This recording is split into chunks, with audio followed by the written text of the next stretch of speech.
Hey guys, it's your girl Lisa here with Real Movie Lovers, back with some more movie news. And this week we're going to be talking about a successful horror movie that's getting a spin-off.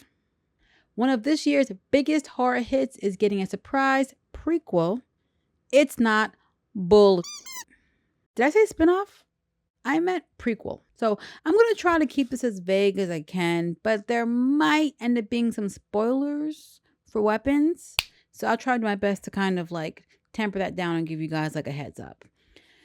So overall, real quick before we even dive into Weapons and all of that loveliness, let me tell you how I feel about prequels. I see prequels the way that I see remakes. They should be done sparingly and with care. I'm not saying they can't be done. I'm not saying that I don't enjoy them, but they should be done sparingly and with care. I've got some examples of some really great ones that I've enjoyed. Prey was one. That was a really great prequel off the top of my head. Spoiler alert, Final Destination 5 was technically a prequel. And you didn't know until the very last bit, although there were little clues throughout the movie. And this may not be a popular opinion, but Prometheus, I feel, was a good prequel. I enjoyed Prometheus. I thought it was really good. Cannot speak for Alien Covenant, though. So, back to the story at hand. Weapons was I don't want to say low budget. I feel like a regular budgeted horror movie that was super successful at the box office. It crushed The Office. Okay, think about this. The movie cost $38. $38. They wish. The movie cost $38 million to make. And in the box office, it brought in, $264 million. That is more than quadruple the cost to make it. Zach Cregger wrote and directed Barbarian, as well as Weapons. So his trajectory is very nice. So between Barbarian and Weapons, which has been one of the most talked about horror films of the year, Sinners is another one. Zach Cregger knows what he's doing. Weapons is this horror mystery where in this small town, a classroom of kids in the middle of the night get up, leave their beds, and go running off into the night and are never seen. They don't know where they went. They don't know what happened to them. All but one. Only one kid from that class didn't go. He came to school. He was literally the only one sitting in the seat. The authorities were baffled. Parents were baffled. No one knew what was going on. People were throwing blame at each other. And then as the movie progresses, you are seeing the events from different point of views. And with each point of view, you are gathering more information and you're being able to see on a whole what's going on. So the marketing for this movie, I think they said that it helped it. I have to look into what exactly they did, because when I heard about this movie, all I did was hear that between the poster, okay, and what I heard about this movie, I was like, okay, some kids go missing and they don't know what happened to them. In the middle of the night, they just got up and left. I was like, okay, great. Don't tell me anymore. I don't need to know anymore. I have enough to go in, because I wanted so badly to go in as green and as blind as possible and not know anything. I didn't watch a trailer. I didn't do anything, because that's how effective the poster I saw in the, and the one line of it being about kids missing mysteriously. That's all I needed. I was like, I'm in. So without giving too much information away, please believe that there are some mysteries in this movie that are satisfied. And then there's kind of an origin villain story that you don't have. So that is where we're at. They want to do the origin villain story, a prequel to what happened in Weapons. Have you guys seen it? Can I spoil it? there might end up being some spoilers for Weapons. Raise your hand if you haven't seen it. Okay. I know that I said that I was going to try not to spoil Weapons, but I realized that I have to in order to talk about the prequel and the future of this franchise. So, if you haven't seen Weapons, why not? But you want to see it and you don't want to be spoiled, pause this video, go watch it, and then come back. It's available on streaming now, so it'll be good. Or if you don't care, continue on. All right, so in Weapons, you find out that the little boy that didn't leave, that he's the only one left in that classroom. His Aunt Gladys, came to visit him and his mom. And the problem is, she turns out to kind of be like a witch. I think she cut my hair! Marcus, what did she do?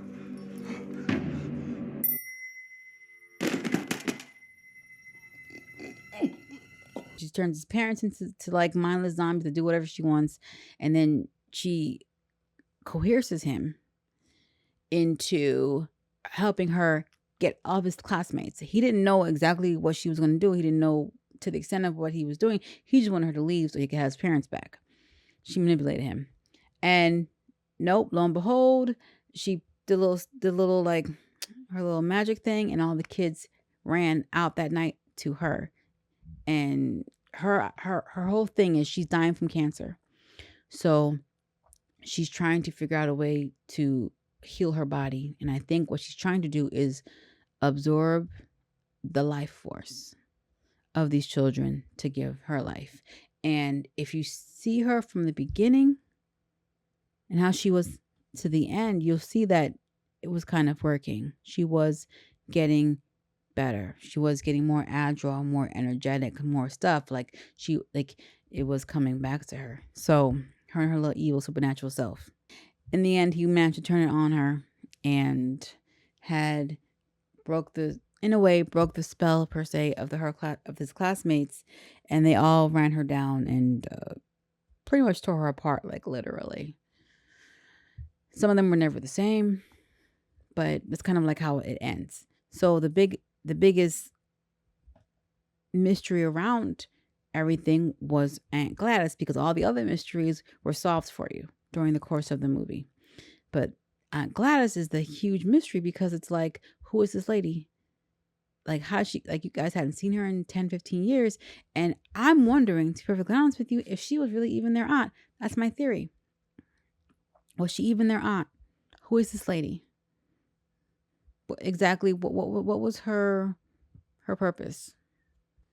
So my theory around Aunt Gladys, which this isn't solely my theory, this was like brought to me and I liked it and kind of ran with it, is that Aunt Gladys isn't really their aunt.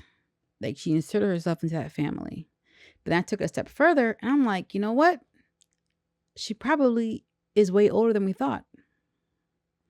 Because there is one, at one point, when she visits the principal, and because the principal wants to know what's going on with the parents, and she goes in their place and she says, oh, the father's been stricken with nothing terminal. It's just a touch of consumption. And he said, wow, I haven't heard that term since the Oregon Trail, which the Oregon Trail was like around the 1800s. So why would she use that terminology and not just say tuberculosis? Because she's that old. So that's my theory. But here it is.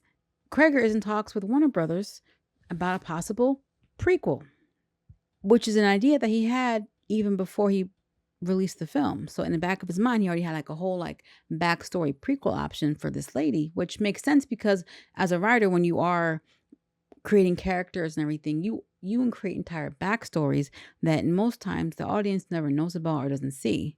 But it's for you and helps you to identify why the characters make the decisions they make, why they move the way they move, because of what they went through or experienced or what they were brought up in. So it makes sense that he already had this whole concept in his world, in his head. you guys are going to be getting what you want, which be careful what you wish for. He's looking at doing possibly a prequel on Aunt Gladys. Here's my issue with that. Couple things. One, I loved Weapons. Don't get it twisted. Love that movie. Loved everything about that movie. No notes. I was very happy with that movie. That being said, I feel that prequels and remakes should both be done sparingly and with care. There have been amazing prequels. They don't have their place, as do remakes. Like I said, there have been some really great remakes, like The Blob and Ocean's 11. The problem is when you start overloading, because too much of anything isn't good, right? But I feel like even more so with prequels and remakes, be easy.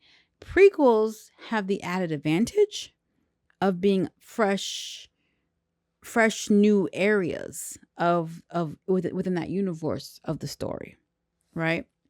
Whereas a remake is you're taking the same story and you're rehashing it and just trying to find little ways of making your own and bringing new things to it. A prequel gives you a lot more range to do so. All that being said, going back to my theory on Aunt Gladys, right? About, how old she is and all, a prequel could kind of shatter all the fun theories around Aunt Gladys, because now you're showing me. And if it doesn't make sense in my mind to what I've already been shown in Weapons, there might be a disconnect. Again, I'm not saying I'm advocating no. I feel like a prequel is still more imaginative than a remake, but I'm a little wary. The interesting thing about Aunt Gladys was just like how she came off initially as this frail old woman. And then you just saw, there were a couple scenes where you just saw the vicious viper that she was capable of being. Like they say that, the devil doesn't come to you with a pitchfork and horns. He comes to you sly, alluring, soft, gentle. Like he seductive. He tricks you, And that's how, and not that she was like seductive or anything, like she came off as like frail, weak, when she held a lot of power. And I'm not saying that she was the devil, but if you guys watch that movie, Runner Up, okay? she had some crazy moves. Cregger is basically saying, hey, I'm not just talking out my behind. This is real. Me and Warner Brothers, we are trying to see how we can make this prequel happen. So it's a high probability. I just hope that it doesn't become the whole, oh, but the villain has feelings. And the villain became this way for a reason. I don't even need to go too hard in the paint, because after what this chick did, you don't have to redeem her for me. We can start the prequel off with her already in her villain era. Okay, I don't need a nice, a cute little like, oh my gosh, she was left an orphan and tossed outside and script. No, I don't need all that. She can just be evil. I can live with it. She can just be evil. If you want to show me the minute she became evil at the beginning of the story, okay, let's roll with it. But don't spend half the movie trying to make me sympathize with her character and then turn her evil. Don't do that. I don't need that. She can just be evil, because that heifer was. Before he can hop on this prequel that he wants to do, he has got to fulfill his contract of, oh, look at that, guys. We have segued into our remake review news of the week. No, not really. It's going to be a slight mention, not a whole video. But basically, he is rebooting the Resident Evil series. Here's the thing about that. He has, and I quote, he has said, "I'm not using any of the characters from the games. I'm telling my story that exists in the world of Resident Evil 2. You could play 2 and never know that the events of my story are happening right over there, but they are. I'm following the rules, but I'm not claiming any key canon characters because we have those in the games. I can already feel the gamers getting a little squirmy. Dude basically said, yeah, I'm just going to take the idea of the game and do whatever I want.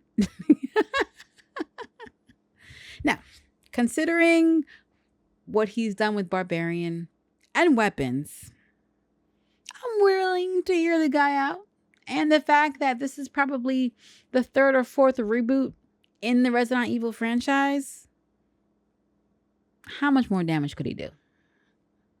Right? Let's see. We had Mila Jovovich's era, right? Then there was like a short-lived TV series on Netflix, right? Yeah.